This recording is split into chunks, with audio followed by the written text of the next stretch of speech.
kurban verip Allah'a ısmarladım. Senden beni yetiştirip bu ellere yolladım. Kurban'a kurban verip Allah'a ısmarladım. Korkma kurban çalış verip bilmem eyle bendene. Sütüm sana halal olmaz sen vazgeçsen düşlere. Korkma kurban çalış verip bilmem eyle bendene. Sütüm sana halal olmaz sen vazgeçsen düşlere. Askerilerim, hey askerilerim, Azerbaycan askeri. Ümmetlerim, hey ümmetlerim, Azerbaycan askeri. Askerilerim, hey askerilerim, Azerbaycan askeri. Ümmetlerim, hey ümmetlerim, Azerbaycan askeri.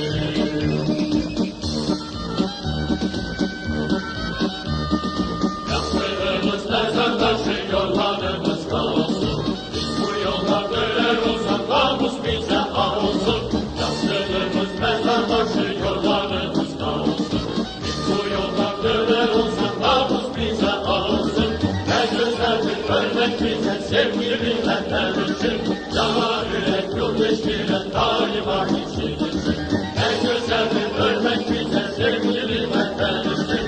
Cana yürek yol eşkilen daima içimizsin. Askerilerim, hey askerilerim, Azerbaycan askeri. Ümmetlerim, hey ümmetlerim, Azerbaycan askeri.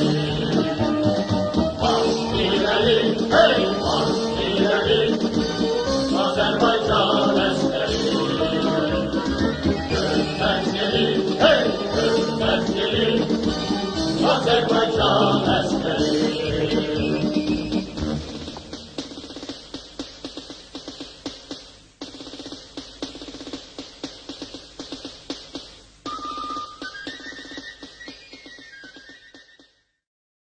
İbat Hüseynov'u tanıtmakta məqsədimiz nə olduğunu bildirmək istəyirəm.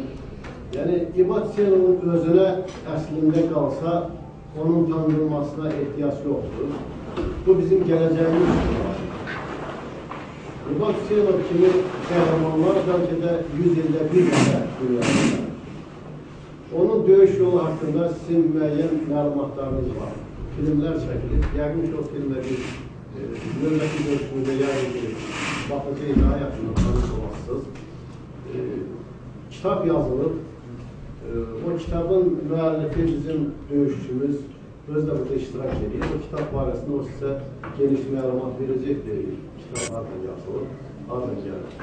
Sadəcə olaraq biz İbat Hüseynov'la fəxr edirik. Biz komandirlər o dövrdə də fəxr eləmişik. Bugün də fəxr edirik ki, İbat Hüseynov var. O canlı əfsanə sizin önünüzdədir. Siz də çox şanslısınız ki, imkanınız var, görüşə bilirsiniz. Bu gənclərdən bir qrupu mən baxıram sifətlərindən tanış gəlir. Yəni bizlərlə biz döyüşdüyümüz bölgədə artıq olublar. İbat Hüseynov'un döyüşdüyü bölgədə olublar. Ziyarətkara dönüb, siz onu bilirsiniz. Yəni siz gənclər bunu öyrənməklə əslində sizlərlə bağlıdır. Siz burada təhsil alırsınız. Biz bayaq sözlərimizi Qafqaz Universiteti sayəsində, yəni böyük yüksək reytinqə malik olan universitetdə oxuyursınuz. Bu təhsil ocağı başqa təhsil ocaqlarından fərqlidir. Yəni sıx əlaqələrimiz artıq sizlərlə yaranıb. Sizin rəhbərliklə bizim əlaqələrimiz var. Və sizin vətənpərvərliyiniz dərnəkləriniz var. Oğuz dərnəyi səhv eləmirəmsə. Siz bilirsiniz, İbat Hüseynov bütün Türk dünyası qəhrəman kimi. Bir şey də sizə deyim ki, siz gəncsiniz. Mən prezident aparatında işlədiyim dövrdə, ulu öndərinizdə bir yerdə, Azərbaycan döyüş yolunu keçmiş insanların təqdimat deyirlər. Yəni, orden medallara təqdim olunması var. Təqdimat nazirliklərdən gəlir. Orada 5000 təqdimata mən baxmışam. Və oradan qərar çıxardı prezidentimizə qol çəkdirmişik fərmanlara, ordenlər, medallar verilir. Mən onları tam öyrəndiyim üçün, yəni mənim döyüşçüm olduğu üçün bunu demirəm. Mən dərinliyini deyirəm ki, mən o sənətləri oxuyub, öyrənib, görmüşəm, bunu hər yerdə tam cavabdehliyi ilə deyirəm ki, İbad Hüseynovun bərabəri olan bir döyüşçü yoxdur bizdə. 100 ildə bir nəfər belə döyüşçü yetişə bilər. Bunun Allah'ın verdiyi bir nəsə yoldur, hər insana verilmir.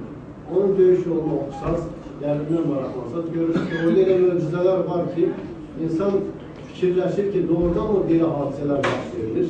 Ancaq biz onun canlı şahidləri, döyüş yoldaşları, komandirləri bunu sübut edirik. Sənətlər də sübut olunur. Bəli, belə bir döyüşçümüz var, sağdır, bizim aramızdadır. Ona görə sizlər bizim üçün daha mühümsünüz. Yəni sizin bu gençlikdə aldığımız bu vətənpərvərlik tərbiyəsi bizim gələcəyimiz üçündür. Bayağı sizin rəhbərliklə söhbətimiz oldu. Bizim tariximiz yazılıb başqa insanlar tərəfindən. Azərbaycanın tarixi əsasən, Türk tarixi daha dərindir, onların öz yazarı var. Bizim tariximiz 70 yıl Sovet dönemində başqa insanlar, bəlkə də ermənilər tərəfindən yazılmış bir tariximiz vardı. Biz o tarixləri oxuduq o dövrdə. Biz de Azərbaycanlılığı itirməmişik, dövlətçiliyi itirmədik, respublika və s. qaldı. Ancaq bugünkü gündə siz xoşbəxtsiniz ki, bu dövlət üçün, Azərbaycan dövləti üçün əlinizdən gələni edə bilərsiniz. Siz nə qədər savadlı olsaz, nə qədər bilikli olsaz, dünyaya nə qədər çıxsaz, Azərbaycanı tanıtma imkanınız olacaqdır. Yəni, nə qədər vətənpərvər olsaz, bu bayrağı nə qədər sevsəz, deməli, Azərbaycan var, Azərbaycan yaşayacaq. Bilik cəhətdən də, gələcək cəhətdən də siz hamınız gələcəyin nazirlərisiz, prezidentlərisiz, vəzifə sahiblərisiz, iş adamlarısınız. Bunlar hamısı bugün yazılır kitaba. Ancaq vətənpərvərlik tərbiyəsi üçün ayrıca bir universitet falan açılmır. Vətənpərvərlik tərbiyəsi hər yerdə olmalıdır. Uşaqlıqdan böyüyənə kimi. Bu tədbir Azərbaycanda biraz, bizdə deyirlər, aksiydi bir müddət. Axırıncı bu 2 ildə bizlər çalışırıq. Yəni İbad Hüseynovun qəhrəmanlığı ətrafında, o qəhrəmanlıq simvolu ətrafında Azərbaycanda biz vətənpərvərlik işləri aparırıq. Vətənpərvərlik deyəndə biz hərbi vətənpərvərlik deyir. Bəzi insanlar bunu tam anlamır. Nə hərbi vətənpərvərlik, nə vətənpərvərlikdir. Hərbi vətənpərvərlik, ümumi vətənpərvərlikdən də yuxarıda duran vətənpərvərlikdir. Biz nəyə görə hərbi vətənpərvərlik deyirik? Çünki hərbi vətənpərvərlik tam ölümə getməyə hazır olan insanlar. Biz vətənpərvərliyi hərbi vətənpərvərliklə bir yerə qatırıq həmişə. Hərbi vətənpərvərlik o deməkdir ki, hərbi cəhətdən, yəni lazım gələrsə, bayaq rəhbəriniz bir söz dedi, biz o duyğuları yaradırıq ki, yəni Türklər, biz Azərilər də ölümə sevinə-sevinə gedirik. İbadın döyüş yoldaşları filmdə bəzi epizodlar var, danışırlar ki, İbadla döyüşə gedən hər döyüşçü sevinirdi. İbadın o kəşfiyyat bölümündə qapıda o sirə durumda gecə kəşfiyyata gedən İbadla kəşfiyyata gedir. İbadla kəşfiyyata gedən sağ-salamat qayıdardı, o tərəfi görərdi, İbada tamarxayn idilər. Yəni, belə bir qəhrəmanımız var. Mən İbad barəsində çox danışmaqda məqsədim budur, Azərbaycanın başqa qəhrəmanlar olmamış. Yox, Azərbaycanın başqa qəhrəmanlar da olmuş, şəhidlərimiz də var. Onların hamısını bu qarşısında biz baş əyirik. Bütün döyüşçülər, hamısı döyüşmüş. Ancaq biz İbad Hüseynovla başlamışıq ki, İbad Hüseynov bütün bu qəhrəmanların qəhrəmanıdır. Ən yüksəkdə duran qəhrəmanıdır. Ona görə sizin imkanınız var görməyə, sual da verməyə, bizlərdən soruşmağa imkanlarımız var. Mən prosto arzu edirəm ki, siz hər biriniz bizim bu dediyimiz sözlərdən nəsə özünüzə götürəsiniz, nəsə çatışmırsa sualınızı verə bilərsiniz, biz nə arzu edirik. Yəni sizi vətənpərvər görmək istəyirik, doğma Azərbaycanı sevməyi, bütün Türk dünyasını sevməyi, qəhrəmanlıq rəmzi olaraq İbadı görürsünüz, biz torpağın müdafiəsindən danışırıq. Bundan yüksəyi yox. Yəni, əgər döyüşlər olmasaydı, bəziləri də 20% torpaq getdi, 20% torpaq getmədi, 80% torpaq qaldı. Erməninin məqsədi daha dərin idi. Yəni, onlar kürə çıxmalıydilər, bir hissəmizi bölməliydilər, şimala verməliydilər, Cənubu İrana verməliydilər. Yəni, dünyada böyük qlobal strateji planlar olub. Bütün planların qarşısını almaqda döyüşçülər durub onun önündə. O şəhidlər qan töküblər o torpaqda. İbad kimi qəhrəmanlar sinəsini qabağa edib, Dağlıq Qarabağında 20 min hektar torpağını özümüzdə saxlamışıq. İndi biz oranı mərkəz eləmişik. Gedən bizim cavanlarımız, tələbələrimiz bilir, orada bayraqlar sancılır, bu Dağlaq Qarabağın ərazisi. Ermənilər indiyə kimi yanırlar. Nəyə görə o torpaq ala bilmədilər? Hər yanda bir kənara da çıxdılar. Mən bir şey əminəm ki, İbadın bir sözü var. İbad gecələr də yatmır, gündüz də həmişə fikirləşir, həmişə dediyi bir söz var, komandir, sağlığımızdayken Qarabağ almalıyıq. Yəni, bıraxmalı görəyik ki, bu nə qədər çəkər, bir 20 ildə büyündən sonra çəkərmi, bizlərə qismət olmaz mı? Yox, biz arzu edirik ki, bizlərə də qismət olsun. İbad özü önünə getməyə həmişə deyir, hazırdır. Ancaq siz gənclərlə, siz bizim gələcəyimizsiniz, bizim ümidimizsiniz. Nə qədər yaxşı oxusaz, nə qədər yaxşı qiymətlər alsaz, vətənpərvərlik ruhumuzda yüksəkdə olacaqdır və Azərbaycan vətəni dövləti heç basılmayacaq. Qarabağda bizim olub, bizim olaraq da qalacaqdır. Nə sualınız olsa, sualınızı sonra verə bilərsiniz. Biraz emosional danışdım. Sağ olun.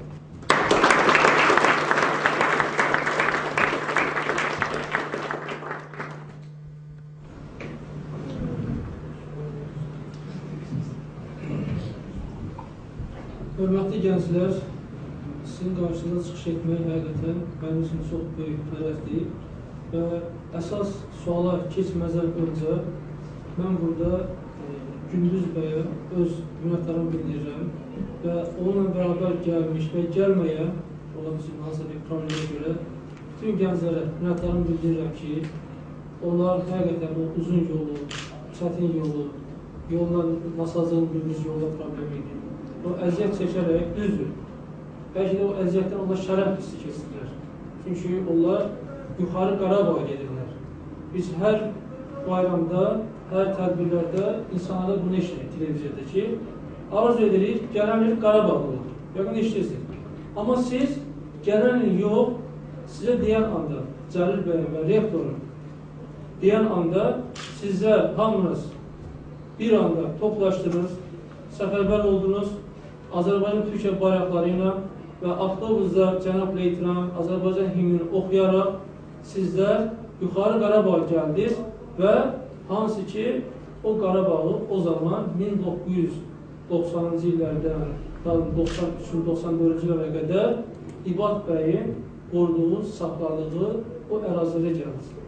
O ərazi tarixən Azərbaycanlı, Oğuz türklərinin və sizin Oğuz qrupunun, yəni klubunun adı ilə bağlı bir ərazimizdir. Və orada Dədə Qorqudun əsərində yazılmış Qaraca Çobanın ərazisi olur, məmləkəti olur. Onun dəf olduğu yer olur, onun yaşadığı ərazilər olur. Və sizin çörək yediniz o yer, sizin o dolaşdığınız, şəhid çəkdiyiniz ərazilər Dədə Qorquddan qalma Qaraca Çobanın ərazisi olur o zamanlar. Və o ərazilər də, tarixi ərazilər də qismət olub ki, biz döyüşçülərə, bax burada oturan gələn qonaqlarımız, qardaşlar, hamısı İbad bəyin yanında, onun ətrafında olmuş kəşfiyyatçılardır, döyüşçülərdir.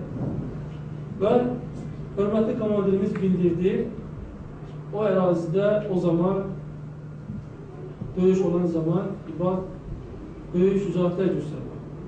Onun 10 dəqiqə, 15 dəqiqə mən danışsam bitməz. Filmlər çəkilsə bitməz.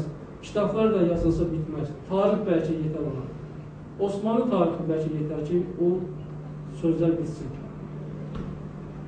Və bu Qafqaz Üniversitesində siz oxuyursunuz. Amma siz bu Qafqaz Üniversitesini oxumaya bilərdiniz. Bu Qafqaz Üniversitesi olmaya bilərdi. Bu Qafqaz Üniversitesi kimə bağlıdır? Ulu öndərimizin adı ilə bağlıdır.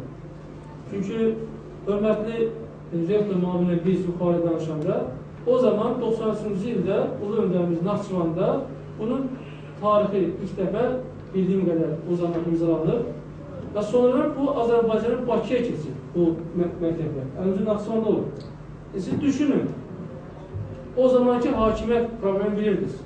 Ara qarışmalar, bir tərəfdən komandir bildiyi kimi Cənubda əl-İkram qüvvələri İranla əlaqədar, Şimalda Rusiyanın müəyyən yaratdığı separatist qüvvələr problemlər və Qarabağ problemi.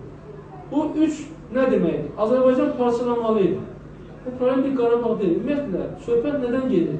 Turan, böyük Türkiyənin, Türk dünyasının parçalanmasından söhbət gedir. Burada söhbət Qarabağdan getmir. Yanlış strateji baxır. Türkiyə, arada Ermənistan, birisi də orada Naxçıvan, Ermənistan və Azərbaycan. Bu, olan koridoru daha da genişletmək məqsədi edilir. Çünki Türkiyə, Orta Asiya körpüsü, necə İstanbul Asma körpüsü olduğu kimi Azərbaycan Asma körpüsü. Və bu stratejini dağıtmaq üçün də bütün qüvvələr bura səfərbər olmuşdur. Burada söhbət Qarabağda Ermənistandan getmir. Burada Erməni problemi deyil. Bu problem dünya problemi, strateji problemdir. Çox adamlar düşünür. Niyə cənab prezident komanda verir? Siz çox şey bilmirsiniz. Bu problem Ermənistan, Azərbaycan problemi deyil. Bu problem dünya problemidir. Görürsə, Qarabağ problemi Obama oturub Putin söhbət edir. Orada o söhbət edir. Bir fikir verirsiniz söhbətlər gedir. Əgər Azərbaycan Ermənistan problemi olsaydı, mən sizə əmr edirəm ki, Qarabağın uzunluğu hardasa 150 kilometre deyil enliliği. Siz olduğunuz yerdən Xankəndi 56 kilometrdə, yəni xatırlıysa o rəqəmləri. Ondan o tərəfə 60 kilometrdir. 100 kilometre ərazidir. Piyadanın döyüş sürəti saatdə 20 kilometrdir. Döyüşə gedən əskərin sürəti saatdə 20 kilometrdir. 100 kilometre 5 saat vaxt tələb edir. Yəni bizə 5 saat yox, o problem Qarabağ. Bir aylıq maksimum bir həll. Bir aydan sonra problem həll olunmaq, yəni taktik qaydaya görə, normativlərə görə. Və o döyüşçülər də var bizim. İndi sözü nəyə gətirəcək? Bu Qafqaz Universitetinin nəyə görə ola bilər, olmaya bilər. Çünki o imza atıldı, müqavilə bağlandı və ulu öndərimiz o zaman xalqın istəyi ilə bilirsiniz ki, bu problemlərə görə Azərbaycan'a Bakı dəvət olundu ki, problemlər çözsün. Və bu problemlər çözülən anında yenə qara qüvvələr, istəyilən qüvvələr daha da yuxarı Qarabağdan əlavə olaraq komandanın bildiyi kimi Kür sayına qədər, Gəncəbasana qədər olan ərazilər yenə zəbt etməlidirlər. Əlavə olaraq yenə Bakıda problemlər yaratmalıdırlar və ulu öndərimiz gelib Naxçıvana getməliydi. Və düşünün, gelib Naxçıvana geçsəydi, hörmətli direktor var, bu Qafqaz Universiteti ola bilərdi mi Bakıda? Bu olmaya bilərdi. Və bunun əsas səbəbkarı, mən bu da reklam üçün demirəm. Və ulu öndərimiz nəyə görə siz olduğunuz yerə, həmən Daştepe'yə gəlmişdik. Orada Cəlil Bələsini də yaptı, göstərim var. O Daştepe'yə niyə görə gəlmişdi? Burada duran başta İbad bəy olmaqla, kəşfiyyatçı İbad bəy, onun burada yoldaşları Sahib bəy, Cəsarət bəy və s. Digər bizim var kəşfiyyatçı Şahid bəy və s. Bu kəşfiyyatçılarla görüş üçün gəlmişdi. Çünki İbad bəy orada strateji rol oynamışdı. O Monte mövqüyanı və digər, hələ Monte'nin daha güclü erməni qüvvələrini məhv etməsiyle o strateji plan pozulmuş oldu. Və Qarabağ ətraf ərazilərdə, aşağı Qarabağda sabitlik bərpa olundu, yuxarıdakı olan separatist qüvvələr sabitlik bərpa olundu və cənabda da həmən separatist qüvvələrin cavabı verildi, Ələkramın təbii ki, olan hamısı həbs olundu və s. Sabitlik bərpa olundu. Və bu sabitliyin az da olsa dövlət səviyyəsində strateji rolda başta İbad bəy olmaqla böyük rol oynadı. Və ona görə ulu öndərimiz həmən torpağa gəldi. İbad bəylə şəxsən görüşdü. Şəkil çəkdirdi. Əskərlərə söhbət verdi, olan bir çörək yedi. Bu nə deməkdir? Siz necə buradan, Bakıdan, oraya getdiyiniz kimi də ulu öndərimiz o çətin yollarla gəlib bu əsirlərlə görüşdü. Məsələn, tələbələr, burada oxuyan tələbələr, bunu bilməlisiniz həqiqəti. Və biz hər zaman istəyirik ki, keçmiş qəhrəmanlarımız yada salaq. Onların bir görüşə, neyini. Amma Fatih canlı qəhrəmanımız sizin qarşınızdadır. Və sizlə sizi sındırmayaraq, sizin sözü yerə salmayaraq və sizlə fərq edərək Qafqaz Universitetinə gəlmiş və sizinlə bu gözəl görüşün iştirakına qatılmışdır. Mənə sonra hansı sualınız olarsa, dostların çıxışından sonra verə bilərsiniz. Sağ olun.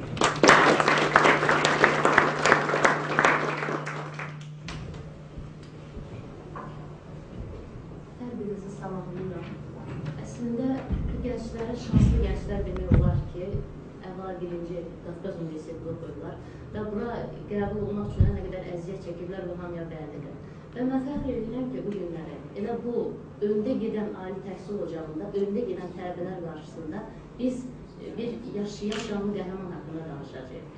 Əslində, indi qəhrəman adı o qədər şablonlaşır ki, bu biraz deyəndə biraz yaxşı alınmır, nəsə adiləşir, şablonlaşır. Mən demək istəyirəm ki, bu insan hələ 18 yaşında Rusiyada, əyalətində hərbi hissədə olarkən 18 yaşında eşidəndə biləndə ki, 90-cı illərdə Azərbaycanda haqsız yerə qanunlar tökülür, haqsız yerə ədalətsizlik olur, Rusiya öz ordusunu yeridir.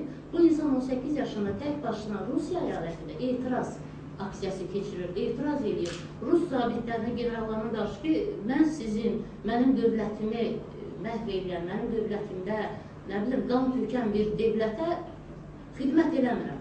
Əslində bunun özü qəhrəmanlıq deyildimi? Qəhrəmanlıq idi. Və 18 yaşında o itiraza Rus generalları, Rus zabitləri cavab verə bilmədilər. Məcbur oldu, bu insan hərbi xidmətdən özünün, yəni o inatkarlığı nəticəsinə qayıtdı gəldi, getdi əmə silah aldı, Xocavəndinin torpağını qorumaq üçün. Ümumiyyətlə, bu insan haqqında çox şey danışmaq olar. Elə bir ailədə doğuldu bu insan, tək İqbal Hüseynov deyil. O ailədə 5 Türk cəngavəri, 5 Türk igidi var, qəhrəmanı var ki, erməni gülləsindən heç biri yayınmalıdır. Allah bütün şəhidlərimizə rəhmət eləsin. Bir qardaşı bu ailənin, Hüseynovlar ailəsində bir oğlan, İlyas Hüseynov, Rusiyada malikanəsini, biznesini, işini, gücünü atıb, bütün olan qalanını Rusiyadan gətirib, burada satıb, evini, hər şeyini silah-sursata verib, o vaxt ki, bəllidir ki, hakimiyyətsiz rəhliyi, hakimiyyət qarşı-qarşılığı, yəni hər kəs özü üçün bir vaxtda qəhrəmanlıq göstərmək, hər adama, yəni o hər adama ata bilməz, bunun özü böyük bir qəhrəmanlıq idi, çünki özbaşınalıq idi. Kim, hər kəsi biraz yolu deyəcəm, öz havasına çaldırırdı, oynadırdı kimlərsə. Amma bu ailə, həmin o torpaqda, bunlar birləşərək 5 qardaş, o qədər adları, sanları Qarabağa yayılıb ki, döyüşkənlikdə. Bu insanda Bakıdan, başqa bölgələrdən könüllü şəkildə insanlar gəlirdilər ki, biz 161 sayılı alayda orada vuruşmaq istəyirik. Və bunların inatkarlığı nəticəsində vətənin hamı sevirik. Biz də, məsələn, hər kəs öz sahəsində nəsə çalışır ki, indi bəlkə də bugünkü tariximizi yazın sizin içərisinizdədir. Biriniz tarixçiniz, biriniz jurnalist, biriniz tərcüməçi. Bugün əslində bu sözlərin hamısı sizə deyilməli və siz yazmalısınız. Siz gələcəkdə deyəsiniz və fəxr eləyəsiniz ki, bugün bəlkə də o qədər də qəbul eləyə bilmədiyiniz bir şeyi siz başa düşəcəksiniz ki, siz kimlə görüşürsünüz. Və bu qəhrəman bəlkə də zamanında bilməyib nə elədiyini, içindəki vətənpərvərlik sevgisi ilə eləyib. Ancaq siyasi baxımdan o qədər dəyərlənib ki, o qədər qiymət alıb ki, Ulu Öndərimiz şəxsən ona Azərbaycan bayrağı ordeni veribdir və şəxsən onun toyunda telefon bağlantısı yaradıb, siyasi işlərinin çoxluğuna toyuna gələ bilmədiyini kanallardan səsləndiribdir, hədiyyəsini göndəribdir və bir şeyi həmişə düşünmək lazımdır. Heydər Əliyevin önəm verdiyi, dəyərləndirdiyi bütün sahələrdən hər bir şəxsi istənilən sahədə araşdırsaq, maraqlansaq, görərik ki, Ulu Öndərimiz heç kəsə elə belə dəyər vermir. Və o bilib ki, hansı istəyir tibb sahəsində, istəyir iqtisadi, istəyir tərcüməsi, bütün sahələrdə professionalına, mükəmməlinə qiymətləndirirdi, dəyər verirdi. Bu baxımdan İqbal Hüseynov bugün yaşayan qəhrəmanımızdır. Azərbaycanın, Türkün fəxr olunması, qürur duyulması bir insandır və mən deyərdim ki, çox qəhrəmanlarımız da var, çox şəhidlərimiz də var, ancaq ki, bu insan, bu qəhrəman, bütün, indi vaxt məhdudiyyətindən çox geniş danışmaq olmur. İnşallah böyük tədbirlərimizdə daha çox geniş açıqlama verəcəyik. Bir şey deyərdim, inşallah Qarabağa bayrağı da İqbal Hüseynov takacaqdır.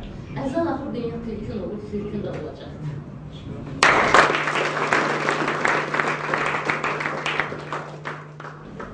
Hörmətli tədbir iştirakçıları, icazə verin, öncə hər biri salamlayım. Bu gözəl tədbirdən təşəkkürkarları, hörmətli minnətlərimi bildirim. Son zamanlar Azərbaycan dilinin leksikonunda geniş istifadə olunan bir tədbir sözü geniş yüksək alır. Amma mən bunu bir görüş adlandırardım, bu tədbir görüş daha canlıdır. Bax, beləcə mikrofonsuz, sual-cavab şəraitinin daha canlı. Bizə biraz rəsmiyyətdən uzaq olacaq. Öncə, mən sizə bir balaca həsrət hissi məndə uyanıb ki, mən siz yaşlı deyiləm və həm də siz Azərbaycanın ən gözəl təhsil ocağında təhsil alırsınız. Bugün siz hamı bilməlidir ki, Qafqaz Universiteti Azərbaycanın ən güclü təhsil ocağıdır. Bu bir mənalı qarşılanıqdır. Və mən deyərdim ki, təkcə təhsil səviyyəsinə görə yox, bu universitet həm də kiçik Türk dünyasıdır. Artıq Süleyman Sultanın dövründə ki, Türklər yataqan gücüyle, Türk qılıncının gücüyle dünyanı fərq etsin. Artıq dünyanı fərq etməyin başqa yolları var. Bu elmdir, təhsildir və mənəviyyatdır. Mənəviyyatı üçün neysə, burada din, dilimiz, millətimiz gedir və burada bizim vətənpərvərliyimiz gedir. Təbii ki, vətənpərvərlik deyəndə bax, elə bu səbəbdən də biz burada təşkil qurmuşuz, sizin təklifini qəbul etmişik. Bizimlə missiyamız baxsız zamanlarda bir balaca olsa vətənpərvərlik hisslərinə stimul verməkdir. Biz təbii ki, bugün sizin təşkilinizi qəbul etdik. Biz bugün İbad Hüseyin bir qrup döyüşçü yoldaşlıqla təşkil qurmuşuq. Öncə onu deyim ki, ola bizim ki, Azərbaycanda baxsızların içində, qardaş Türkiyə dövlətimizdə belə düşünə bilərlər ki, Azərbaycanlılar, Azərilər vuruşmaq əzmində olan xalq deyirlər, onlar 20% xalqlarla istəyirlər, amma belə deyil. Siz hələ cabansınız, bunun səbəblərini yavaş-yavaş öyrənəcəksiniz. Təbii ki, Atatürk təcrübəsindən çıxış edən Türk qardaşlarımız bunu əslə qəbul etməzlər ki, torpağı bitirmək yollar. Təbii ki, bu hələ müharibə bitməyibdir. Amma siz yaddan çatmayın ki, Azərbaycan kiçik bir dövlətdir və dövlət tirik təcrübəsi olmayan dövlətdir. Və biz nə qədər itki versək, belə yəni ermənilər kiçikindən də artıqdır. Və burada bizim böyük qəhrəmanlarımız olubdur. Amma təəssüf ki, bayaq Cihan bəy dediyi kimi, türklər həmişə tarix yaratmışlar, amma tarix yazmırlar.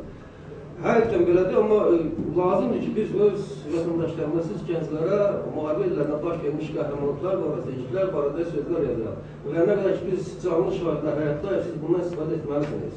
Və biz bugün də bunların əsl qəhrəman müfradımız bitməyək. İbad Hüseyin sizin qarşınızdadır. İbad Hüseyin haqqında çoxlu filmlər çəkilibdir, sosial şəbəkələrdə çox böyük işlər aparırlar onun istiqamətində. Amma yenə də ki, burada balaca boşluq əmələ gəlir ki, insanlar belə baxıb düşərlər ki, bu məqsəd yanında qurulmuş bir işə xeyr, belə deyil. Sadəcə, bayaq Cihan bəy dediyi kimi, biz yazmırıq. Çünki biz qəhrəmanlar üzrə çatmada xəsis mövqe göstəririk. Bax, siz gənclər də bu işə qoşulmalısınız. Mən İbad haqqında danışmağa qədər mənim rüsiyyətində, çünki bizim qardaşımızdır, biz onu bir-birini tərtdə bilmərik. Biz o klasik döyüşçüdür. Klasik döyüşçü sözü çox böyük şeyə ehtiva edir özündə. Bu deməkdir ki, klasik döyüşçü həm təmkinli olmalıdır, həm çox danışmalı deyil, o özünü tərəfənməli deyil, tərəfən qaçmalıdır. Bəs necə edə ki, xalq öz qəhrəmanını tanımalıdır? Bax, biz bura gəlmiş, ona görə ki, siz bizi dəvət etmişsiniz. İbad Hüseyin haqqında çox böyük şeylər danışılır, bəzən həqiqətə uyğun olmayan şeylər də bunu adi insan beyni bunu qəbul edə bilməz. Amma çox təəssüf ki, onun haqqında deyilən şeylərin demək ki, hamısı həqiqətdir. Bu da bir paranormal hadisədir ki, bu qədər bütün döyüşlərə çıxmışlardan sağdır və bu yenə paranormal hadisədir ki, biz həmişə şəhidlərə qiymət veririk, amma bu dəfə danışımız qəhrəman sağdır. Təbii ki, zamanında hər bir şey qiymət verən insan daha çox məmnun olur. İbad haqqında əgər bu günlərlə danışsaq da bu böyük bir zaman aparar. Odur ki, mən onun döyüş yoldaşı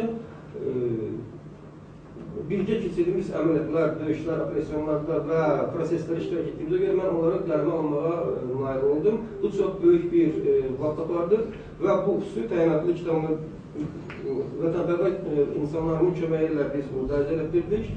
Və ona da bayaq dedik ki, biz bu kitab Türkiyə büdcəsindən tərcümə olunubdur və İstanbulda 500 nüsxə ilə çap olunub və yenə də inşallah çap olunacaqdır. Bizim məqsədimiz budur ki, Türk cəngavərlərini bütün dünyaya tanıtdırır. Və mən bir daha yenə demək istəyirəm, burada yenə Montenegro adı adlandırıldı. Bu açığı biz döyüşlərdə bir barada qıcıq alına getirir. Nəyə görə ki, çünki həmişə Melkonun adı çəkiləndə, İbadın adı çəkiləndə hamı Melkonun nəzər tutur. Amma bilmək lazım ki, Melkonun adını çox adlandırmaqla İbadın digər parlaq hərbi uğurlarına biz şübhə salırıq. Beləsin ki, İbadın bundan əvvəl və sonra heç bir hərbi uğuru olmayıbdır. Çox böyük hərbi uğurları olubdur. Sadəcə bunları araşdırmaq lazımdır. Mən onu da qarşılayıram ki, insanlar daha çox eşitməyə meyillidirlər.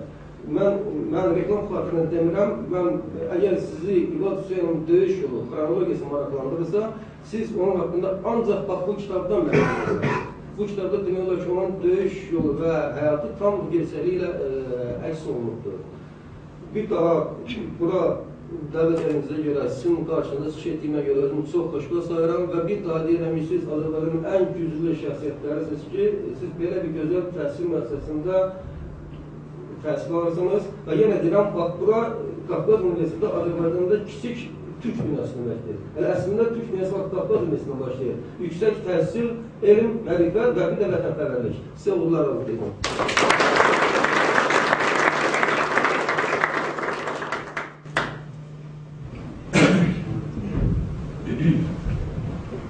Əziz gənclər, sizi salamlayıram.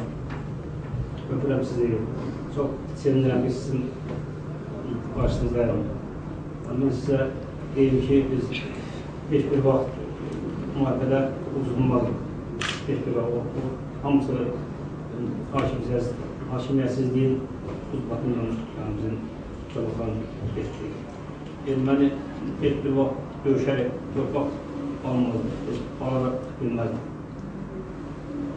Mən yenə də nə qədər belə sağlamım, olsa da sağlamımı qoruyuram ki, bu torpaqları mən yenə də dağları ilə döyüşəcəm, seçimi gənclərin qarşısında. Belə çox danışmağa istəmirəm. Əgər sözlü sual varsa, sual verin, cavab verin.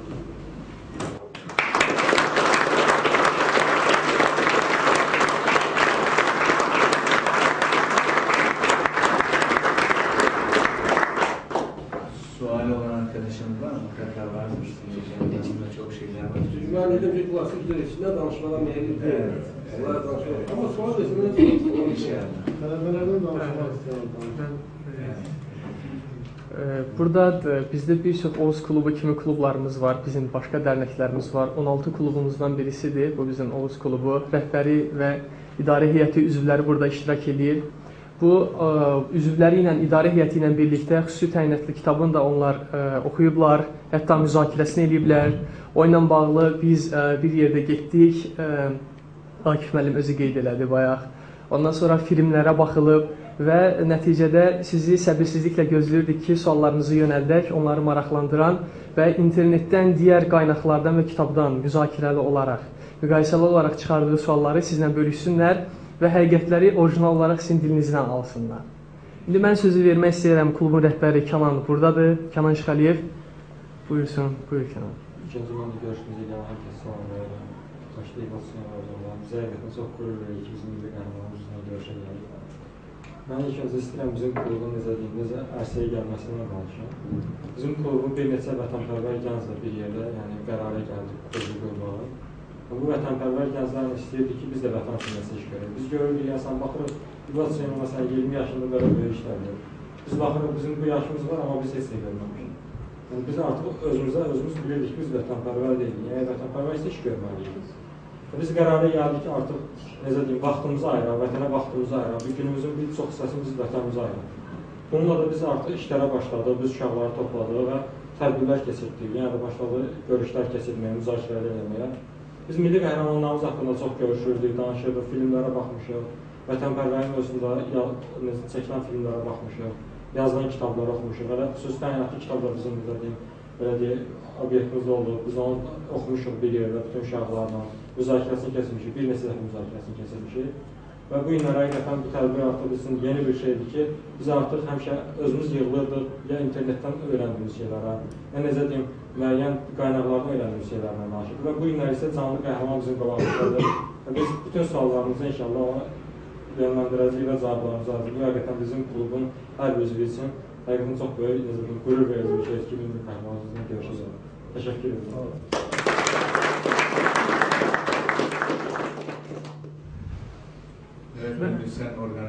Mən təklif edərdim ki, kimin sualı varsa başdan əl qaldıraraq suallarını təqdim edə bilərlər. Yəni utanmadın, sən Buyurun uşaqlar, kim maraq? Buyurun Aytən. İlk növbədə mən sizi salamlayıram. Söz nəslinin arasında həqiqətən biz şəhidlərimizdən fəxr edirik, amma bugün canlı sallanmamızı görmək bizim üçün həqiqətən böyük fəxr və bizi ruhlandırdı söz nəslinin arasında. Mənim sizə iki sualım olacaq. İlk sualımla bağlıdır ki, AVO ilə, yəni onun belə deyək də, ölüm fərmanını deyək ki, siz yazdınız. Onunla qarşı-qarşıya gəldiyiniz zaman hansı hisslər keçirdiniz və nə düşündünüz o anda? Mən AVO-dan başqa çoxlarla hələ gəlmişəm. Bu hər balancası. Öldürürəm, o axırıncısıdır o. Sabahlar gəndə çox sevinirdim. Mən onu çoxdan ondan axtarırdım ondan. Mən tuttum o, çox sevindim onu. Mən öldürədə çox sevinirdim. Amma mənə yalvardı. Biz çocuk mənə yalvarır. Allah baxmayaraq, yəni yalvarışına baxmayaraq, mən Xocalıda, digər yerlərimizdə o qırğanları gəldim mən gözümün qarşısına. Mən o yalvarışına baxmayaraq, o layiqli cəzasını ona verdim. Və ikinci bir sualım ise siz onu öldürdükten sonra ve dırnak arasında desek onun suvenirlerini götürmüştünüz özünüzle. Bunlardan biri de bunların içerisinde bloknot da var idi. Mənə maraqlıdır ki, o bloknotu siz açmışdınız mı? Və əgər açmışdınızsa orada nələr yazılmışdı? Orada o hamısı başa-başa gündəlik yazılmışdı. Onu verdik tərbiyesizlər komandanlığa. Amma Ruskası digər ikiləri məndə durumda. Baxıyorum, sizə onu göstərirəm sizə. Çok sağ olun.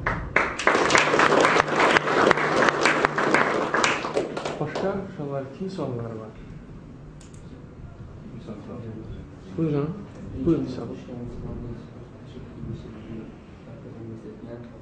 Bir sualım ise bu olacaq ki, biz bəzi internet saytlarında oxumuşuz ki, Avon başını kəsmişik, amma o Küçük Kainatlı kitabında elə bir şey, yəni o haqda, başını kəsilməsi haqqında yazılmıyor. O öyle cevap verirsen. O cevabı o yerin yazanda el aşağıda muskası yok. O başkasına biraz göstermek, o çıkıp cemiyete çıkıyor yani. Onu göstermek verirsin. Yakışmaz. Ben çok özür isterim hamımızdan müzakere edeyim. Bir şey qeyd edək ki, burada bizim qəhrəmanımız həmin o sizin ziyaret elədiyiniz ərazidə çox ağır yaralanmışdı və ağır yaralanan sonra bu insan 20 gün komada yatır. 20 gün komada yatandan sonra 8 ay, 1 ilə yaxın bayınsalarda qoltuqda gəzir. Yəni, mən də bir yazar olaraq müəyyən suallar vermək ərəfəsində bu insanla yazılar yazanda mən onun müəyyən nitq, yəni qabiliyyətli, fiziki sağlamlığında müəyyən bunları nəzərə alaraq o çox suallardan mən də çəkindim və nəyə çox meyil oldum? Oxumağa. Onun haqqında yazılan kitabda, onun haqqında yazılan disklərdə, onun haqqında intellekt olan saytlarda biz yazıb burada verərik. Sizə nə maraqlı olsa orada da araşdırıb öyrənə bilərsiniz. Yəni, onun nəzərə alaraq, amma nə sağlıqlı olsa verəbilirsiniz. Yox, mən o Cavanoğlu'nun sualına cavab vermək istəyirəm. Yəni, bu bilirsiniz, baş kəsmək və s. Bu problem başqa problemdir. Yəni, vəhşilik problemine gəlib çıxartmaq. Siz internetləri izləyirsinizsə, orada bizə keçənlər müəyyən musiqi hazırlayıb və s. edirlər, ibatla bağlı. Orada axırda yaxşı kəlamlar yazılır. Oxusaz ki, Allahın bu fərmanını ibad Hüseynov yerinə yetirilir. Mən buna nəyə görə qayıdıram? Mən bir çıxışımda demişəm ki, İbad Hüseynov silahsız bir insana güllə atmıyor, adam öldürməyib. Biz belə millətik, biz belə xalqıq, silahsız insanlara dəymirik. Ermənilər isə Sarkisyan öz çıxışında etiraf edib ki, biz Azərbaycanları Xocalıda qıranda onlar elə bilirdi ki, biz dinci əhaliyə dəyməyəcəyik. Biz hamıya başlasılır, biz dinci də qırılır. Yəni, erməni boy özünü belə göstərsin. Ancaq erməninin o canladı, onsuz da o başı kəsilməli, görməli, bu Allahın bir hökmü idi. O hökm İbad Hüseynov qismət olub. Bəzi insanlar var ki, deyir, ta ki o mənə qismət olurdu. Ancaq havadan artıq yoxdur, başqaları qalır. İstəyən olarsa, baş kəsmək, bilirsən, bəzi mənbələrdə başqa bir qəbul edirlər. Yəni, onun üçün kitaba bugün yazmağımız ki, kəsdi məhv etdi. Orada məhv etdi yazdı, sizə hər şey aydındır. Tək baş yox, onu sağ qol da kəsildi, hansı ki, o insanların başını kəsirdi. Bu bir mövzudur gələcək üçün. Lazım olarsa bu mövzuda, yəni, danışmaq olar. Mən onu deyirəm ki, İbadın humanistliyi də var. Epizodlar var orada bəzən ki, erməni də olsa çöldə arvad uşaqları ilə işləyir, İbad kəşfiyyatçılarına deyir ki, mənə kəşfiyyatçıları gəlin danışırdı.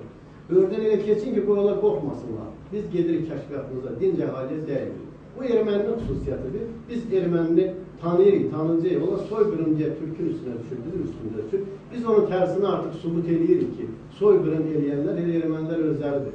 Onların o dilləri, soyqırım deyən dilləri yaxın zamanlarda Allah qoysa kəsiləcəkdir. Bu məsələ bitəcək bundan. Yəni, sən o sualını mənə bir görə cavab verdin, hansı formada olsa.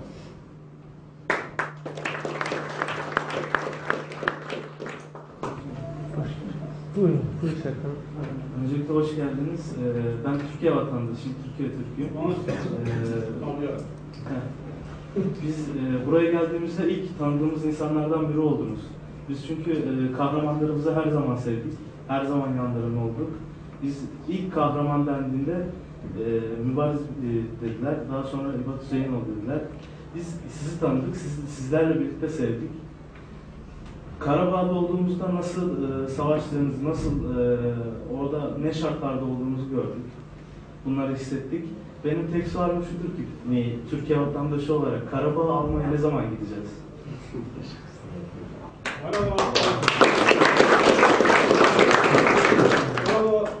almak Hasan Türk Azerbaycan'ın bir yerde olacaklar, onlar alacak. Buyurun. İstədiyinizə çox təşəkkürümüzü bildiririk sizə. Nəzərə alın ki, biz qəhrəman deyəndə ancaq tarixdə əfsanə bir qəhrəman bizim üçün və bugün sizlə canlı görüşürük, sizlə döyüş yoldaşlarımızla görüşürük. İnan çox həyəcanlıyıq. İlk öncə sual vermək istərdim ki, kitabı oxuyarkən çox həyəcanlandım, həddindən artıq. Yəni, orada ağırlığa qəbri insan öldürülməsindən sonra ermənilər gəlir, hansı ki, axtarış elan edirlər və o hansı ki, siz saniyələrlə yarışırdınız o an. Və necə deyim, o cəhdlikmi deyim, yoxsa o soyuqqanlığı necə bacar? Təkcə siz və döyüş yoldaşlarına sual vermək istəyirəm ki, o soyuqqanlığı necə bacar? Şəxsən mən kitabı oxuyarkən həddindən artıq həyəcanlanırdım. İnan o kitabı necə vərəqlədiyimi belə xatırlamıram. Amma siz onları yaşamışsınız, o an yaşayan bir insanlar necə soyuqqanlı olmağı bacarırdınız? Biz sizə deyim ki, əsas bizim ölkəmizə düşəni yerinə getirilmişdik. Yəni, ölsək də qorxmurduq. Yəni, o əsas lazım bir şeyi eləmişdik. Amma biz qısıq və hansısa bir çətinlər bizi elə bir ki, Allah hansısa bir qüvvə bizi yönəltdi, çıxdı oradan. Yəni, çıxmaq heç mümkün öyle çıxmaq. Ama biz çıxdıq və çıxa bildik. Mən orada qeyd eləmişəm ki, əgər yadınızdadirsə, demək, həmin əməliyyatda həqiqətən bunda belə bir vergi var idi ki, həmin ekstremal vəziyyətə düşəndə bu elə bir hərəkət eləyirdi ki, sonrası heç öz yadına düşmür bunu. Bax, indi də həmin onda bu yadda sala bilmir. Sadəcə belə bir vəb gəlir. Ya bu belə bir vergidir ki, öz bədəni, öz ruhu bunu öz lazımi istiqamətdə aparır. Bu özündə olmur həmin onlarda. Nə ilə əlaqədar paranormal hadisə deyim, elə budur. Orada mən yalan olacaq. Yəni həmin momenti orada çox böyük bir qurban gəldi. Onların bir 10 maşınla bir əsgərləri gəldi. Bütün elə bir oturduğumuz yeri bir mühasirəyə aldılar. Bax belə. Yəni onlara göre aydın idi ki, bu yoxdur, bu adam yoxdur. O avı yoxdur. Yəqin burada da bir kəşfiyyatçılar var. Onlar bizi düzdür, görmədilər orada. Amma İbad orada elə bir fikir irəli verdi ki, yəni ki, biz gəldiyimiz istiqamətdə yox, onların köməyə gəldiyi istiqamətə, onlara doğru gedən, onlar elə bir ki, gəlir döyüş istiqamətlə, biz əksinə getdik. Xankəndiyə doğru. İbad elə bir komanda verdi, yəni biz getdik, onlar burada bizi axtaracaq, amma biz getdik başqa bir yerdən, başqa cürə çıxdık. Kitabın burada yeri var idi ki, siz həqiqətən çox böyük döyüş zamanı zədələransı, hətta həkimləri belə, necə deyim, neçə ili həyat təcrübəsi olan həkimləri belə heyrətə gətirmişsiniz. Mən belə düşündüm, kitabı oxuyanda çox düşündüm, yəni hər kəsin sizdə ümidini kəsdiyi anda siz yenidən həyata qayıtdınız. Mənə görə də bu Allahın sizə verdiyi bir missiyadır və Allah da deyir ki, sizə missiyası tam yeni yetirməmsiniz. İnşallah siz Qarabağda azad edəsiniz.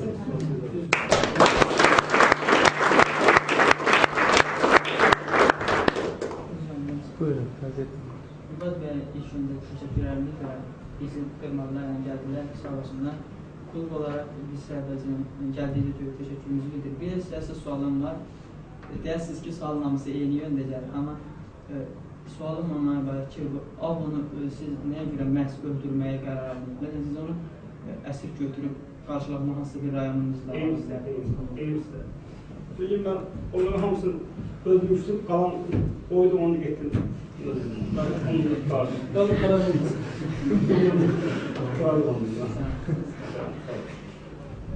Başka kimi sual var? Buyurun. İlk önce hamınıza teşekkür ederim. Geldiğiniz için çok memnun olduk bizim universitetimizə geldiğiniz için. Deməli, sualım belə olacaq. Kitabı biz oxuduq, müzakirə elədik. Xüsusən o kitabın bir hissəsində oxuduq ki, deməli, siz minalı əraziyə getmişsiniz əskərlərinizdən. Əskərlər, deməli, yaralıları varmış, ayaqları, yəni, əsgərlər varmış. Onlar sizə yalvardılar ki, necə deyim, ya məni öldürün, ya da ki, kömək edin mənə, yəni götürün, aparın, necə deyim, amma siz orada soğuqlanlı bir hərəkət edib, onları orada qoyub tək getmişsiniz öldürün. Onu deşə oluruz. Onlar üçün çox biraz amansız hərəkət elədi, amma çox qətiyyətli, soyuqlanlı, ağır hərəkət elədi. Elə məsələdir, ermənilər gəlib hamı oraya tuta gedir. Yəni həmən baxımla postu yəni tək aldım. O erməni nazı səngəli var, onları mən tək aldım.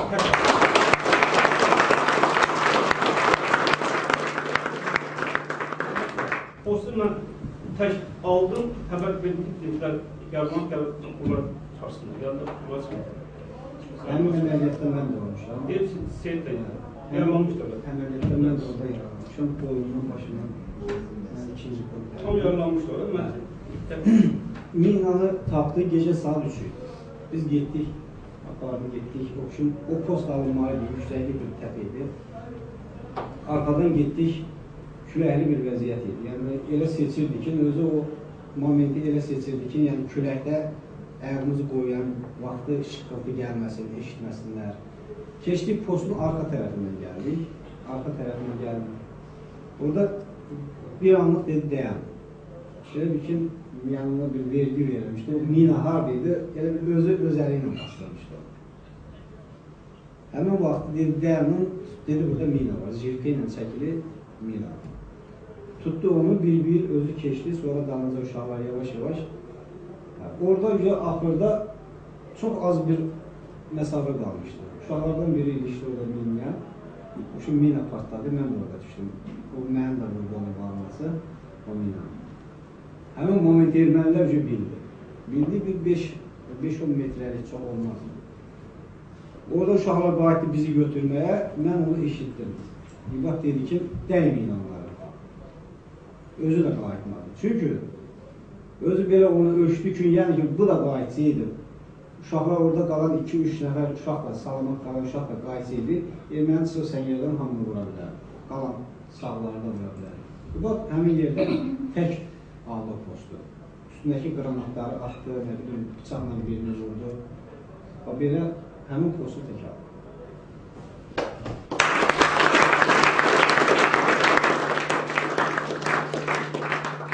Demək istəyirəm, mən inanıram ki, sizin kimi qəhrəmanların bizə verdiyi stimulla inşallah bu yaxınlarda biz Qarabağı alacağıq. İnşallah.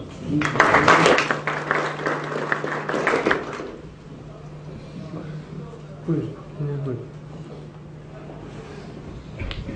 Salamlayıram hamınızı. Sizi burada görmək həqiqətən mümkün şərəfdir. Yəni ki, qəhrəmanımızla canlı şəkildə suallarımızı vermək, yəni məncə hər kəsə nəsib olan bir şey deyil ki, biz buradayıq bugün. Mən kitabı oxudum. Kitabda mənim maraqlı gələn bir məqam oldu ki, orada Bozqurtla bağlı bir şey yazılmışdı. Yəni ki, siz kəşfiyyata çıxdığınız gecə Bozqurt sizi yönləndirdi o tərəfə. Yəni sabahsı günü bildiniz ki, orada ermənilər var yanınızda. Yəni ki, getsəydiniz, yəni Bozqurt sizi o tərəfə yönləndirməsəydi, ermənilərlə üzlə gələ bilərdiniz. Yəni orada o hadisə biraz bədii şəkildə təsvir olunur. Mən onu sizin öz ağzınızdan eşitmək istərdim ki, yəni o hadisə necə olmuşdu, yəni... Ama saymadı cevap versin. Yok, orada biraz onlar işte obralı şekilde okuca çatılmaz olur ama ki bütün hadiseler tam hele bu senaryoda baş verir. İsterseniz. Hayattan onun öyledir. Rahmetli atası ofçoluktu. Evlerinde Bozkurt hakkında çok danışılırdı. Bunda da bir istek var ki Bozkurt'u görüp çok garipler ki bu Bozkurt'ları görüp her tane fırlanıp kullanan esnafında bunlar. Çok maraklıdır. Bak Elhan diyor. Ben orada olmamışım. Gedib qayıtana kimi bizlə... Onlar sadece öz hislerim var başta, ben bunları qaralanmışım. Çok garipler ki bu elə bir ki öz ruhunu ibadet transformasiya edib orada. Bu yüklenip öyle bir ki ayakları şeyleşip olmuş. Öyle bir ki ruhu girip bu beyanı. Tabii bu böyle bir şey olurdu. Ama oradaki hansı Bozkurt'un onlarla dostluk eləməyə yollayış olmalı tamamıyla olan şeylerdir. Heç bir orada şirmi artımı yok. Tam emin olabilirsiniz. Tamam. Yəni, siz demək istəyirəm ki, yəni, keçdiyimiz həftə olur, Qarabağın əhalisi bir hissəsini almaq, yəni Bozqurtla bağlı olan bir əhval. Başınıza gələn çox bir şeylər həqiqətən də maraqlıdır da. Yəni, mənə görə ən şanslı insan olmuşsunuz ki, belə bir həyat yolu keçmişsiniz. Yəni, sizin yerinizdə olmaq istəyən çox insan məncə tapılar, kesinlikle yerinizdə.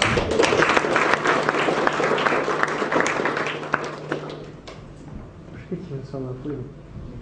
İşte sizi deyirəm. Yəni canlı qəhrəmanla canlı görüşün özü qədər bir həyəcan verir ki, yəni vermək istədiyimiz halları belə unutduram. Ancaq mənim üçün maraqlı bir şey vardı. Mən də kitab oxumuşam yoldaşlarım kimi. Yəni orada müşahidə olunan bir şey var ki, sanki hərdə olduğun zaman oradasan, ondan əvvəlki keçmişliyə bir şey yoxdur. Yəni hamımız bilir ki, vətən sevgisi var, hamımızda var, güclüdür, vətənimizi istədiyimiz qədər, yəni bilir ki, ana da var, yəni insanın sevdiyi insanlar da var. Yəni hərdə döyüşəndə, yəni o sevdiyin insanların hələ mən o hissədə oxuyanda, yəni sanki düşünmürsən, umulursan ki, məni gözləyən var, mənim arxada anam var, valideynlərim var. Yəni sırf sanki o istiqamətə yönəlirsən. Yəni onu bacarmaq özü məncə necə bir şeydir, yəni onu necə sağlamaq olar ki, o şey... Amma sizə mən deyim ki, mən sevgim təm vətən üçün uyanmışdır. Başqa bir sevgi zaten yox etmək. Amma təmiz vətən üçün, təmizlə, vətənlə sevilir. Mən himninin səsi gələndə o vaxtı mən gözlərimdən qaç gələrdi, yəni tüylərim qabarardı. Yəni belə qısa sözünü sizlərə ki, mən o vaxtı məhəbbətin torpağa, sonra valideynlərə, sonra baş verir, amma sırf təmiz mən cismin vətənə bağlanmışım. Mən sonuçta sizə deməklə, mən 92-də şəhidlər lüğəsi var idi, mən şəkilini böyütüm, gətirim bunun kəklərin içərisində.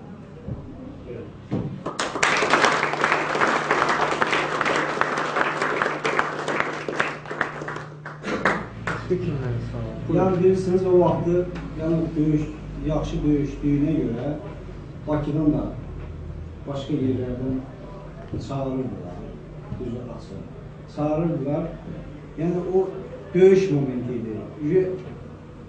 Ateşkəs olmaq üzrə idi, İBAT gəlmədi. Neçə yerə təklif elədilər, gəlmədi, vəzifəyə də dedilər. İnanırsınız, gəlmədi. Ona görə də heç kim ondan gəlmədi. Hamı qaldı torpağın burada döyüşdü. Torpağı elə bağlıydı. Yəni torpağı hər bir şeydən, puldan, vardan, dövlətdən üstün bilir. Təbii ki, hamı belədir, amma o satmaq olmazdı o sahədə. Əslində torpağını sevən anasını, atasını, əzizlərini, doğmalarını sevir. Çünki o torpağı sevməsə, o arxada qalan düşündüklərini fikirləşə bilməzdi. Çünki elə arxada qalan o fikirləşmədikləri torpaqdan başlayırdı. Bu da onun döyüş üçün yaradılmışdı. Tanrı hər bir kəsə hansısa bir sahənin istiqamətini verir ki, sən həkim olmalısan. İndi siz qrupda 10 nəfər, 20 nəfər oxuyur. Bizim pedagog çox gözəl bilər bizdə müəllimlər, dəyərli müəllimlərin yəni bir fikir olur. Hər qrupda hər bir müəllimin seçimi olur ki, fikirləşir ki, göz tərəzidir. Bu 3 tələbənin 3-ü professional mütəxəssis olacaq. Hansı sahənəsə bu mütəxəssis olacaq. Yəni siz dərs deyəndə tələbənizi seçim edirsiniz, bilirsiniz ki, bunun gələcəyi var. İndi bizim qəhrəmanımız sırf döyüş üçün yaradılmışdı. Kəşfiyyatçı üçün, onda impulsiya, onda o uzaq görənlik, onda o hədəf. Yəni bu insan alternativi olmayan bir qəhrəmandır. Yanında bunu danışmaq bizə çətindir. Biz kənarda, başqa yerlərdə özümüz olanda yaxşı ürəkli danışırıq. Nəyə ki, yanında biz doğrudan, yəni, mən sizin heç birinizi qınamıram, çünki emosionallıq yaranır, istər-istəməz qəhrəmanın yanında onun haqqında tərif kimi, ya əslində tərif eləməliyik, deməliyik, çünki deyilməyib, çox geç, özünün təvəzzükarlığı, özünün sadəliyi, özü danışağı mənim borcum budur deyir. Amma əslində qəhrəman adı ilə o qədər, yəni, döyüşən, həlak olanlar, rəhmətə gedənlər var ki, onlar haqqında bəlkə də olmayan hansısa bir şişirdilmiş nəsə yazılar var və o yayılır da. Amma əslində fakt olan, canlı bir şeylər hələ deyilməyib, hələ açılmayıb qəhrəman haqqında.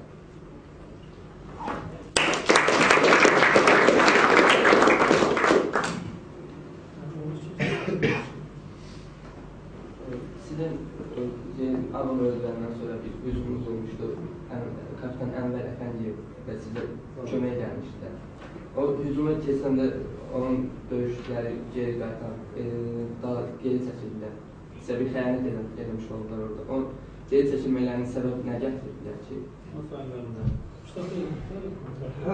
Bilirsiniz, orada biraz biz istemedik ki, atallandıra. Hayır, həmin dövrdə burada böyük bir hətta bu elə bir böyük mövzu ki, buradan böyük bir işlətəlim olar.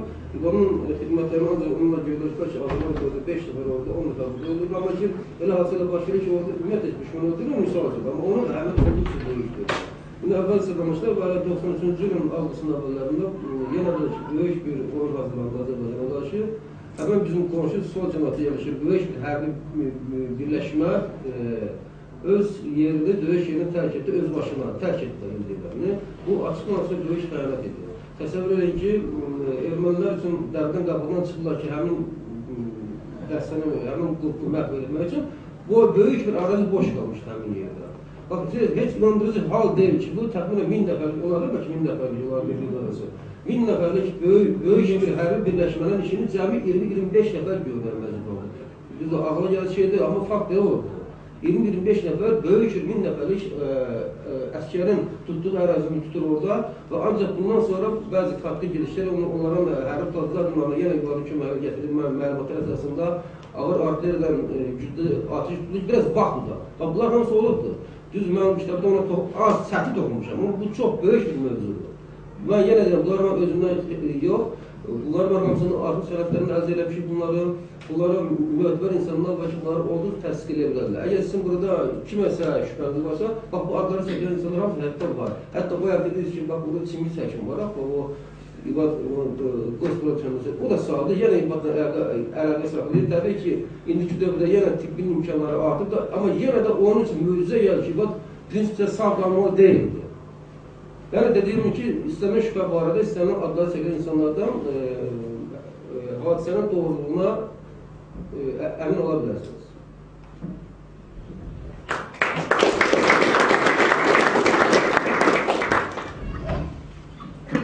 Başqa sual var mı? Buyurun. İskər. Əməl Üniversitetə gəldiyinizə görə sizə təşəkkür edirik.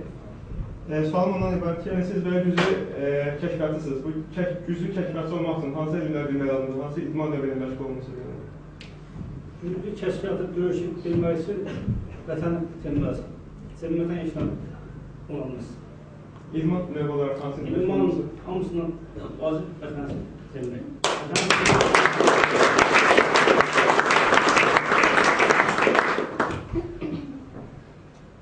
Var başqa sual olmasa. Buyurun bizə. Çox da gəldim üçün təşəkkür edirəm.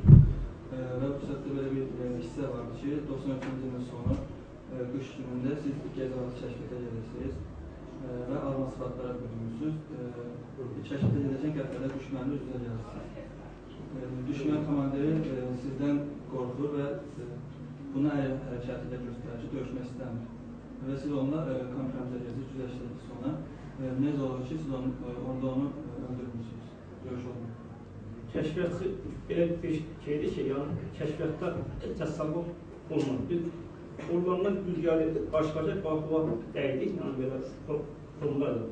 Hava geyimləri qar dayanmışdı, görsəmiz. Baxıva dəydik, o mənə baxdı, mən də ona baxdıq, xeyla baxdıq, o qədər qayıtdı gelib bizə qayıtdı. Yəni kəşfiyyatçıya səs salmaq olmaz. Düşmən arabasına keçsənsə, bax, hansı moment olsa da orada yəni səs salmaq düzdür. Həmdən döyüş vaxtı birdən elə bir insanın hissləri baş verir ki, insan laf belə düşmən olsa da bilər, istər-istər səndə insanın hissi başqa olur ki, qəflətən olur da, nə olar, Allah böyüksün da, bu da Allahdan yenə insan istəyir ki, bu da öldürmür, sağ qalsın. Yəni, qarşı tərəf bunu istəyir, sağ qalmalısı. Yəni, bunun sözü deyilmir. Hərəkət göstərilmir. Sadəcə bu, üzbəyiz telepatik anlaşıyla sağ qalmalısı sadəcə bu. İnsanlar birdən yazıq gəlir ki, heç olmasa bugün qansı almıyor. Belə bir şeylər olur. Bunu icra etmək çətindir, amma bu da olur. Mən bəlkə bir kəşfiyyatçı sirlərini öyrənmək üçün kəşfiyyatçı olmaq lazımdır. Kəşfiyyatçı ən çətin peşədir. Kəşfiyyatçını heç vaxtı düzdür götürürlər, kəşfiyyatçını çox vaxtı könüllü prinsipəsini götürürlər, olurlar. Kəşfiyyatçı göz deməkdir. Göz yoxsa hissiyat deməkdir. Göz deməkdir. Yəni kəşfiyyatçı keçib, gedib, görürsən, gəlib, deyirsən, həmən gelib, vururlar, qalsınlar, bunlar vurursunlar. Şimdi buraya yazmışım İbad Hüseyin'in bu arada söhbət edilir. Belə baxımda biz də pis olmamışıq. Niyə belə baxımda? Biz də həmən bizim təyyatı dəstədə buluşuq. Biz də seçmə adamlardan gəlib düşmüşük ora, anlaşılırlar. Təbii ki, biz öz zamanında biz istəyək cəsarət yaxşı döyüşlər olmuşuq. Yəni indiki dövrdə də bəlkə mühasirə yapmalılar. Amma biz nə qədər döyüşçü olsaq belə yenə İbaddan bir 10 adım geri qalır.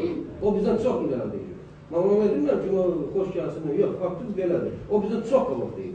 Yəni o qədər bizim gücü döysə, olan yer bizə nələ də vaxt dedi ki, fərq gücü artıq bilinmir. Çox da vaxt deyil. O qədər sevirdi ki, o həqiqətən Allah'ın olsun, o qədər sevirdi ki, o vəzifəni, o qədər o kəşfiyyatı sevirdi ki, o heç cavab qoymuyor mən qabağa keçəm. Həmişə deyildi, yox, qabaqdan mən getməzdim, özüm getmədim. Yəni rəqabət var idi?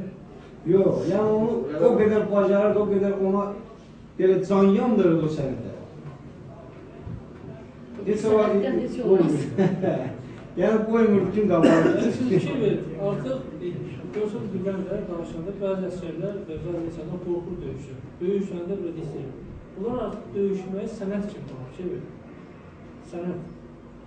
Yəni bu elə bir söz deyil. Çünki yenə bu əskər, bunun içindən gələn bu hisslərdə, buna sənət kimi baxır, adi bir gelir. Bax, sizə inanın, o döyüş vaxtı əsasla xüsusi təminatlı əməliyyatlar zamanı gəlirkən, onu söylədən demək mümkün deyil, burada da deməmişəm, çünki bunu dildən demək mümkün deyil. Öyle bir qəribə his gəlir ki, insana, bəlkə də özü manyak kimi bir adam hərisliyir bu vələ. Qorxu yaddan çıxır, sevincindən uçmaq istəyən, elə bir sənə bir doping qurdular sənin bədənində. O qədər eyfariyə düşürsən ki, İvad özü bilir. Amma bunu söylədən demək, onsuz da mümkün deyil. Bu elə bir ləzzətdir ki, həmin dəqiqə mənə dünyanın yazını versələr, yenə istəmərəm mən. Bunu da yenə sözlə izah etmək mümkün deyil. Bu sadəcə bilmirəm, hardan gəlir bu his, çox gözəl bir şeydir. O his yenə bağlanır vətən sevgisidir. Ola bilər, amma hamısı vətən sevgisidir. Döyüşmək çox qəşəng, gözəl şey. Çox gözəl. Əksinə bundan sevinmək lazım döyüşmək üçün. Bundan gözəl zövq yoxdur.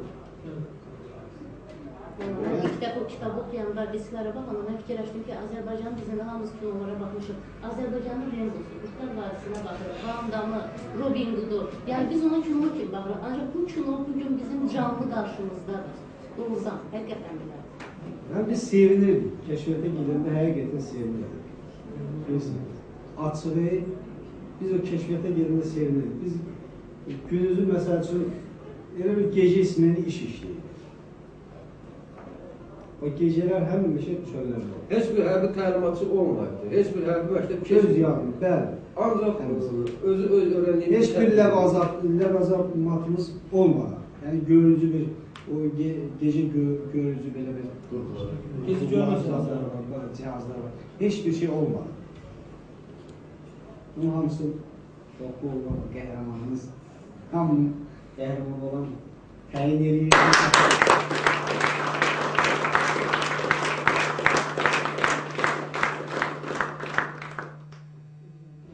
Ən sonundan sizə, bu döyüş qutardıqdan sonra siz hər hansı bir hərbi cəhətdən bir dərs vermişsiniz, yoxsa elə ara verdiniz, döyüşdən sonra ara vermişsiniz, yoxsa hər hansı bir hərbi cəhətdən bir iş görmüşsünüz? Yaralandan sonra yoxsa? Yox, döyüş bitdikdən sonra deyirəm ki, yenidən bir dərs vermişsiniz. Hər hansı bir İstəmədim. Mən sədrində yox, verməz. Ancaq real döyüşdə Döyüşdə amma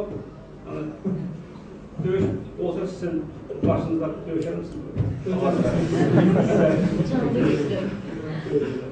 Yəni disk getmişik, o diskdə hər şey var, yəni oradan baxıb öyrənə bilərsiniz. Biz size ola hədiyyə biləcəyik. Buyurun Səman. İlk öncə üniversitemizə gəldiyiniz üçün çox sağ olun. Həm siz, həm müəllim, həm də yerinizdə. Uşaqlar da deyirlərdi bayaq. Kitabı oxuyanda biz hamı oxumuşuq.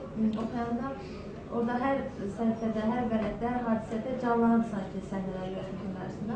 Bir başlıq vardı orada ki, ona dəstəsilə birlikdə örnək əmr verilmişdi. Yəni sizə Ağdərəqəb İlyas elə bir əmr verir ki, yəni kəşfiyyata getməlisiniz gecə. Sanki yəni orada sağ qalma şansınız heç yoxdur. Hər bir kəşfiyyatda sağ qalma şansınız olur, amma bu kəşfiyyata heç yoxdur dəstənizlə birlikdə.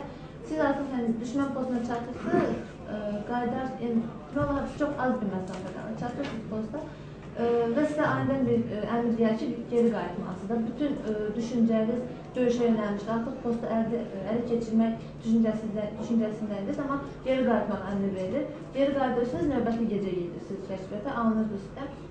Sadəcə maraqlı idi ki, o geri qayıdan qayıdılmaq əmri verəndə, yəni çox əsəbi olursunuz, yəni sözlər olaraq ifadə elənirsiniz, təlim keçirsiniz də gecə. O anki hissləriniz bizim üçün maraqlıdır. Siz onu müəllif də qeyd eləməyib kitabda. Amma baxın, sadəcə həmin əməliyyatlarda elə mən də bunu oldu.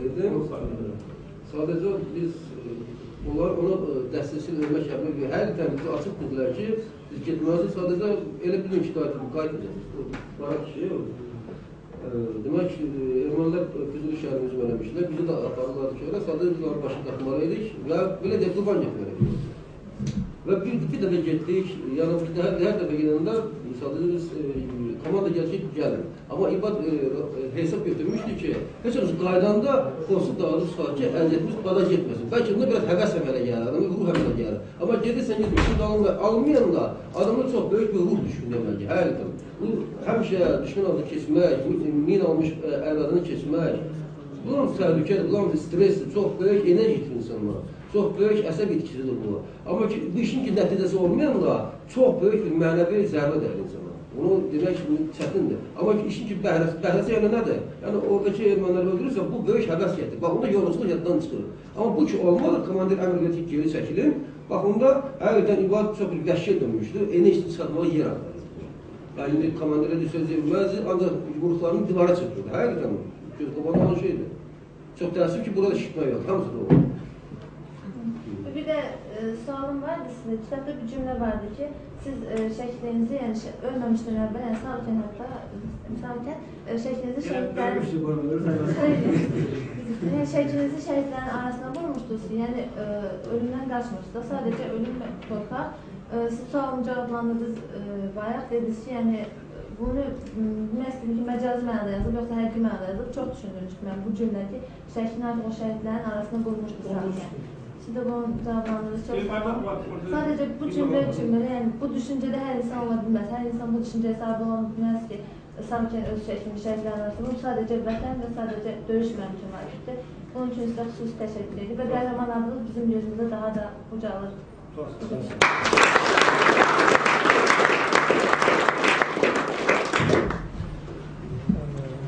İstiqamət kimi ki, siz bu istiqamətdən gedin.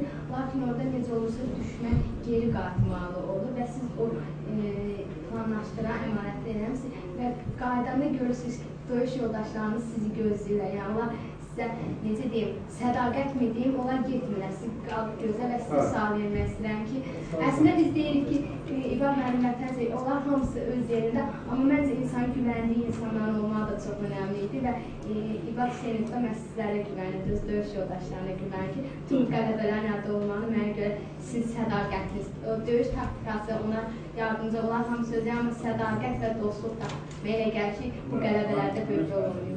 Mən onu qəbul edirəm ki, İbadın ki, arasında güc hiss edirdi. Yəni, nə qədər, bilir ki, heç olmasa fiziki cəhətdən onun qədər də məhkəm olsalar, ən çatılmasılarda, hər halda onun amalı kimi olanlar gəlir arqasında, bunlara böyük ümid bəsləyirdi. Təbii ki, o bir psixoloji moment idi, bu psixoloji anla ki, ona da təsir göstərdi. Amma siz dediğiniz zaman mən yadıma gəldi, həmin mühasirədə, dağmaq təşkili, mən belə orada idi.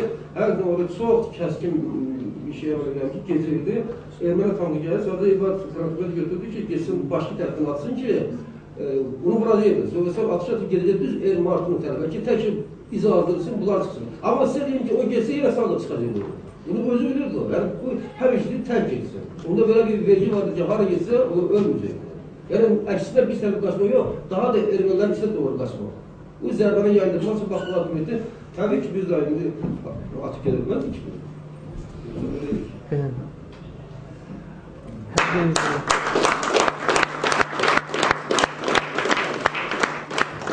Hər birinizə dərin təşəkkürlərimizi bildiririk. Gəldiniz, burada bizi şərəfləndirdiniz. Həqiqətən çox sağ olun. Səmimi təşəkkürlərimizi bildiririk. Əziz tələbələrimiz, əziz qonaqlarımız, bu ilə də tədbirimizi yekunlaşdırmağınız məncə və Cihan bəyə yekun sözü demək üçün verirdik sözü. Buyurun Cihan. Evet, değerli misafirlerimiz, çok sevgili öğrencilerimiz. Şimdi tabii işin temelinde olan şey vatan sevgisi, millet sevgisi. Bunu kahramanımız da çok güzel ifade ettiler.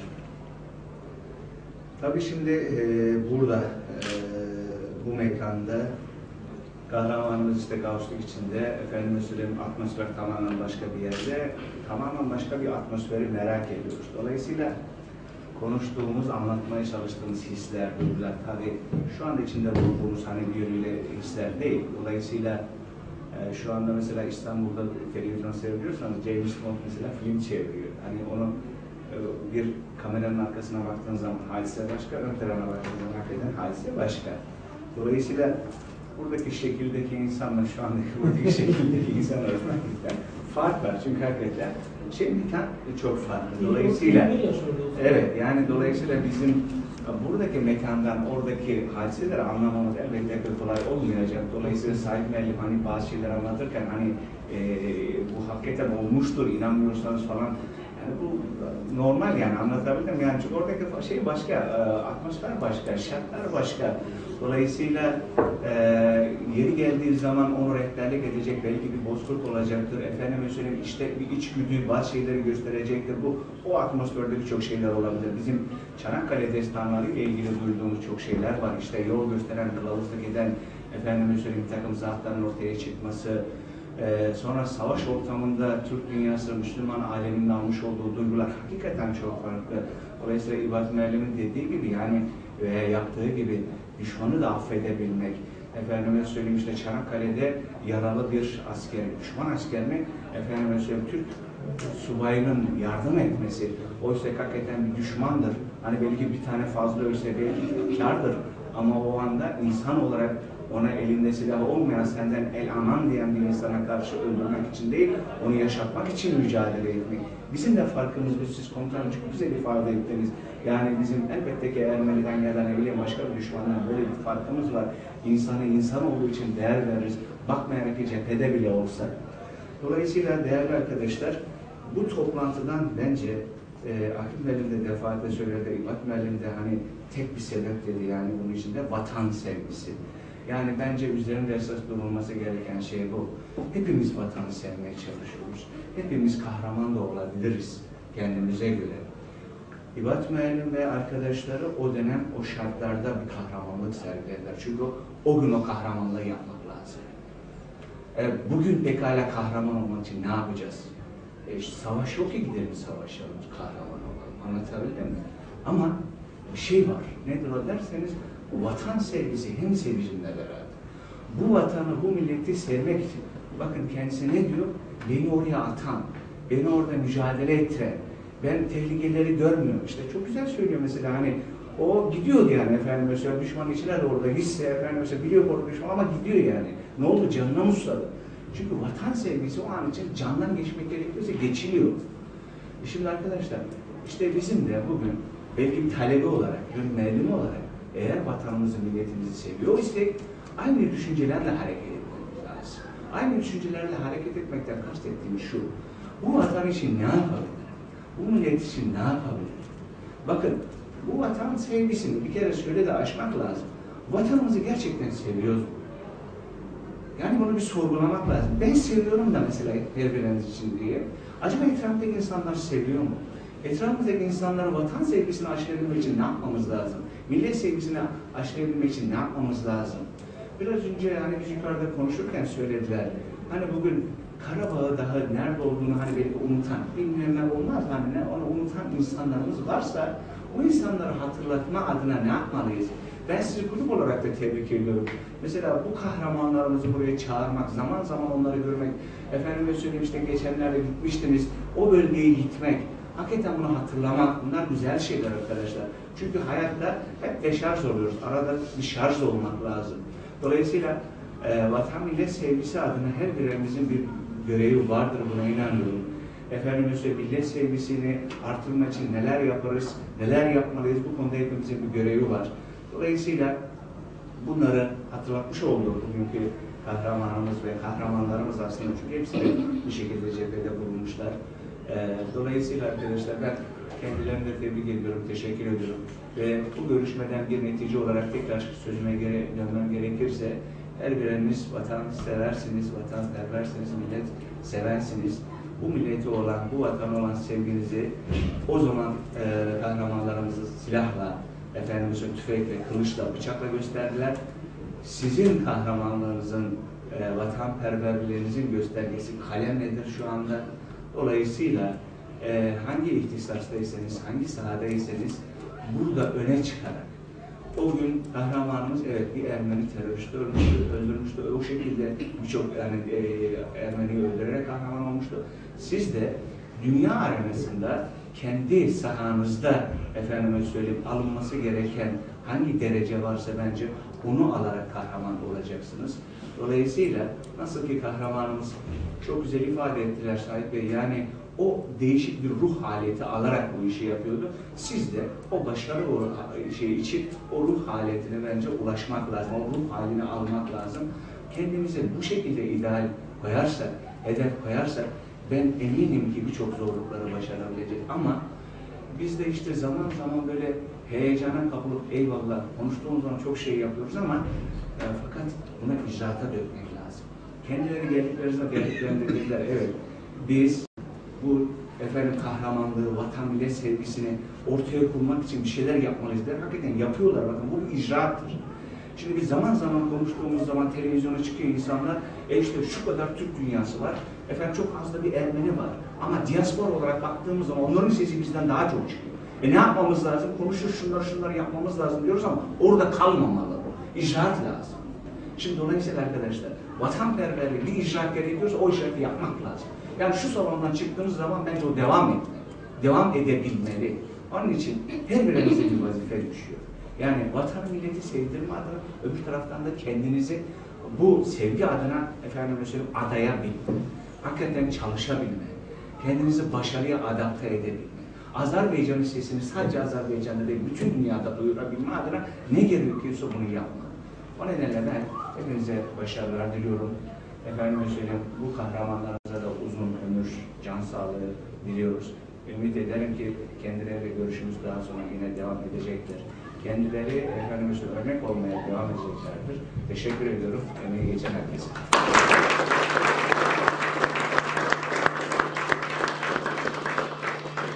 Ben təklif edirəm ki, Azərbaycan və Türkiyə himnləri oxuyaraq məclisimizə yekunlaşdıraq.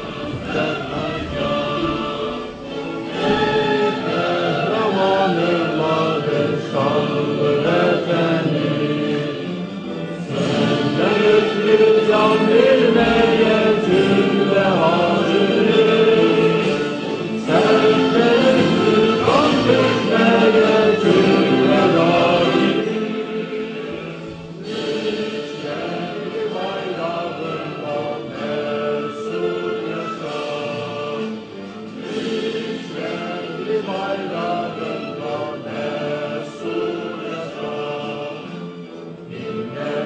Can kurbanıdır sinek.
Çox sağ olun.